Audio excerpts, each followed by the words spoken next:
Should the long-term sick get back to work? That's what we're asking, and that's what the Prime Minister has suggested. Take a listen. In relation to long-term sickness, which is at very high levels, then of course people need to look for work. The basic proposition that you should look for work is right. Obviously, there will be hard cases, but the way I would do it is to say, yes, that's the basic proposition, but we also want to support that. So is what he said fair? Nearly 3 million people are currently out of work due to ill health, but is that too many? Maybe you're unable to work yourself. Do you think this is just another part of the war on benefit claimants? We'd love your calls. 0207 862 2222 is that number to give us a call and let us know your views. We'll start with the panel. Reem, what's your thoughts on what Sir Keir Starmer said? I think it's really interesting. So we see that effectively just below 3 million people are on out of work benefits, are on long-term sickness benefits. And, you know, that's sort of part of a proportion is about 9 million people altogether on those kind of out of work benefits altogether. Long-term sick, not all of those particular people will be long-term sick. We saw a huge increase in the number of those particular people claiming those benefits since 2019, since the pandemic. I think 500,000. Yeah, about 500,000 since 2019. Now, I'm not saying that all of those people are lying to the government. There definitely are people that are too sick to work in the long term and are unable to actually get back into the workplace. However, there definitely are people, and we've seen an increase in these kinds of people, in these kind of claimants since 2019, since the pandemic, because the government basically relaxed the laws around it, which meant that more of them were able to claim those kind of benefits. And a lot of them are claiming it based on things like mental health. Now, there is no evidence that somebody with clinical depression or anxiety always cannot work, or the best thing for them is to be at home not working. So again, it's very difficult. There are different situations between individual people, but I think this is really important. I do think we need to be getting those people that can work back into work for two reasons. Firstly, it is a waste of taxpayer money. It is people that have worked incredibly hard their entire lives. We all work incredibly hard, scrimping and saving, and the government are continuously taking more of that money, more than they ever have been. It's got the highest tax burden since the Second World War. And yet at the same time, those particular people are then giving that money. The second reason is it's a waste of human potential. There are millions of people across the country that could be working, that could be contributing, that aren't. Isn't it quite a positive message, actually, just following on what Reem said there, to say that everybody, whether you're ill or not, everybody has value in this country and you can all contribute in some way? I mean, that would be a positive message. I don't think that's what we heard from Keir Starmer. And I think what's interesting, actually, so you're from a right-wing think tank, the Institute for Economic Affairs.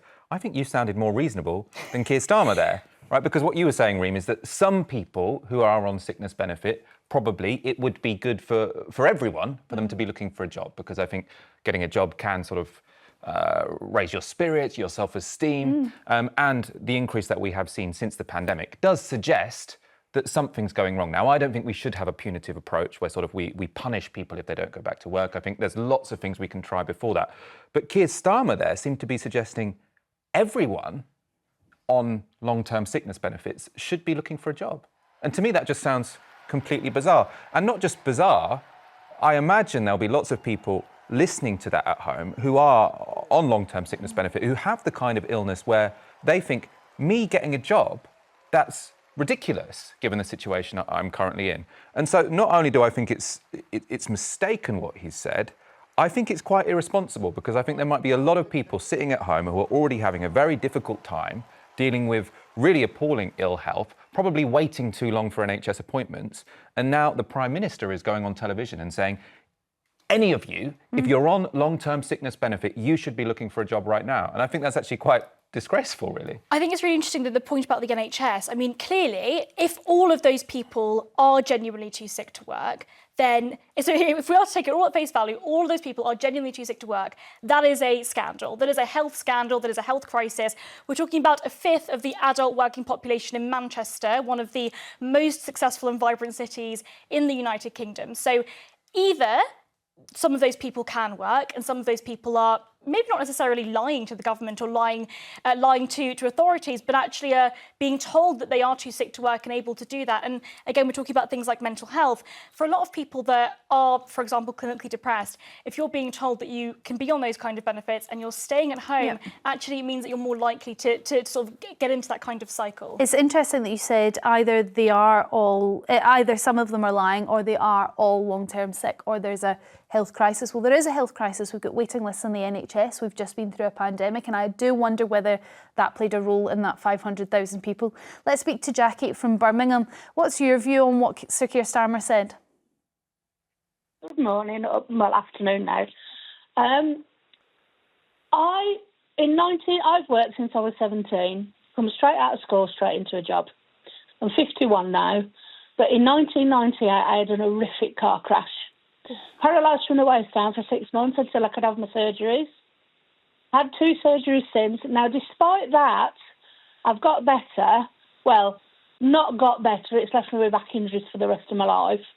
I've worked despite that. I've worked in retail and I've worked in an office with a spinal condition. Can I ask, Jackie? It is right. I know that spinal conditions are quite complicated, just because sometimes it's really sore if you have to sit down for long periods of time. Sometimes they're very sore if you have to stand up. Where is your back injury? Which is the hardest for you? Or my back injury? It's both. My back injury is affected at L. When I had the car crash, the engine was on my lap, so I had L4, L5. And S1 injuries in my lower back. Okay. So sometimes I can stand, but I haven't built up the muscle enough now to support my back. Now, he is right, the gentleman on your panel, Michael. But even though I am under a regular orthopaedic hospital, I had an MRI done 2 years and I still haven't had the follow-up to see what was on that MRI. Well... So now, I've pestered and pestered the secretary. I finally got in. I'm on the 7th, and I'm looking at a 4th surgery. Now, what's Keir Starmer going to do with me? Is he going to take note of that I've worked since I was 17, and I've worked despite my back injuries, but now it's got to a point where my health conditions have caught up with me, and I now cannot work because I cannot walk to a job. I cannot sit, I cannot stand for too long. I have to take morphine in an afternoon, which makes me sleep. What is he going to do with people like me? Jackie, I absolutely hear what you say, and it sounds like you've been through a huge amount of trauma, both physically and presumably mentally as well with that. And well done for getting this far, I suppose, is the first thing to say. But isn't what Keir Starmer saying that we need economic growth, we need to increase the labour market, and there are a group of people who are on long-term sick? Now, that's not good for anyone, that's not good for the individual, and it's not good for the economy. So let's delve in individually and work out what these individuals need in order to help and support them back to work. So it may be, Jackie, that you need time off after your 4th surgery. That seems completely reasonable. I don't think anybody, even Sir Keir Starmer, is going to argue with that. But it may be that you could work in a call centre from home, so you don't have to go to a workplace. You just put a headset on. You could stand up and sit down, whatever feels comfortable with your back. And then maybe the workplace becomes flexible with its hours with you, and you can go for a little nap in the afternoon. Now, would that make you feel better? I'm a Gen Xer. I have worked since I was 17. Yes. And I have worked, and I hate not working. But how is Keir Starmer going to differentiate? We all know there's people swinging the legs. They don't want to work. Disabled benefits are paid higher than what universal credit is. I'm finding that out now the hard way. Okay. Of course they're going to do it. But I remember when I had my original car crash and I was paralysed and I couldn't walk and I applied for these disabled benefits, one of the assessors turned around to me and said, well, what do you need the disabled benefits for? You can't walk, so where are you going? Oh my God. Something needs Jackie, to be done. That's really appalling. At the assessment end as well. Something needs to be done at the assessment end, also to catch out the ones who are fibbing, maybe. Well, I mean, and that is their position worse than what it is. That has been part of Keir Starmer's pledges he does want to weed out benefit fraud. That's not what he's talking about here. He's not saying this is benefit fraud. I don't believe. I think what he's saying is that we should aim to get people back into the workplace. But I completely accept your argument of how is he going to do that for every single individual. We're talking 3 million people potentially. I mean, who's doing that? Jackie, thank you so much for your call, and best of luck with your 4th surgery as well. Mary from Portsmouth, what's your view on this? Well, also, I didn't know about my injury, whatever, however you want to put it. But, they found out about my knee when I was about 4. It can dislocate. Oh, OK. And, so it dislocated when I was about 4 years old, 5 years old. They would wrap it up when I was in school.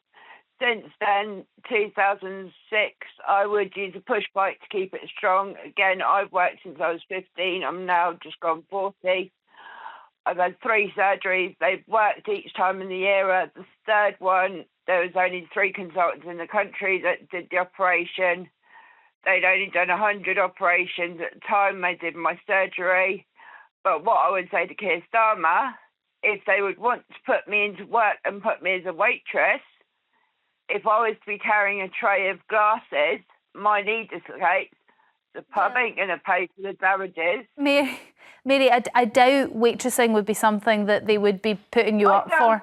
I doubt it as well, but what's the job centre going to do? What job are they going to put me for? I've got over 16 other medical conditions as well, and... Oh, Mary.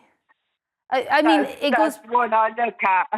It goes back to our earlier point as well. How are you going to do this on an individual basis? Is actually what Sir Keir Starmer saying rhetoric? Is it actually possible to do? It's so difficult, and of course we know that with these types of systems, when you try and means test things, when you try and restrict it, you do end up getting people that fall through the cracks. Mary, I am so sorry that you've had to go through all of that. I mean, as you said earlier with the other caller, it's traumatic not only from a physical perspective but also from an emotional and mental health perspective. It is so traumatising to go through something like that. And these are also 2 people that haven't been shy of work. I mean, they've worked all the way. They've worked whilst dealing with issues. Sick.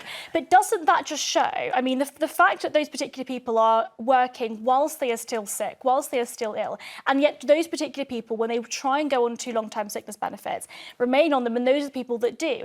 Doesn't that make you so angry to look at other people that are not too sick to work, that are effectively taking away the money that could be going to those particular people? I suppose the question is, by focusing on those people, are we over-dramatising the number of people out there doing that? I actually don't know. We don't know the figures. There's also a big danger if we get into this culture where the moment someone is on sickness benefit, we sort of suddenly get very suspicious. Oh, they're probably trying to cheat us all. And obviously, if you're on sickness benefit, the vast majority of the times, you're not having a great time. It's not good to be long-term ill. And then to have this suspicion thrown on you as well. But they're definitely... OK, I just really want to get another call in. Sorry, Poppy from London, what's your thoughts on this? I think Keir is talking out of his backside, basically. Thank you for that. What makes you think that, Poppy?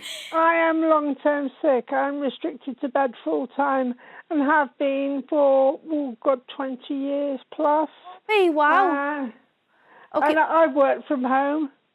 No problem. I mean, I'm over 60 now, so I'm kind of nearing retirement age, but I've worked from home. Okay, no but Poppy, problem at all. Right, well then you're the person that Keir Starmer's really talking about. What he's saying is, I mean, it sounds like you've got a very severe illness, you're sort of in your bed, have been for 20 years, and yet you've still managed to work from home. What Keir Starmer is saying that even if you are bedridden, even if you are forced by doctors and medical staff to remain in your bed for your own health and safety, you are still able to contribute to society. You still have worth, and you should still be out there contributing and doing your part. Is that a positive or a negative message? It depends how you look at it, because I think one of the major problems is the number of employers that seem to think that because you're stuck in bed, there's nothing you can do. Have they never heard of a telephone? Have they never heard of a laptop? Well, everyone's working from home now, Poppy, so I'm afraid they've had to get used to it. But that's an interesting side that we didn't manage to delve very deep on, but whether the employers actually need to change their ways as well, maybe become more flexible with people. Poppy, thank you very much for your call. Let's now move on. Well, we have to move on.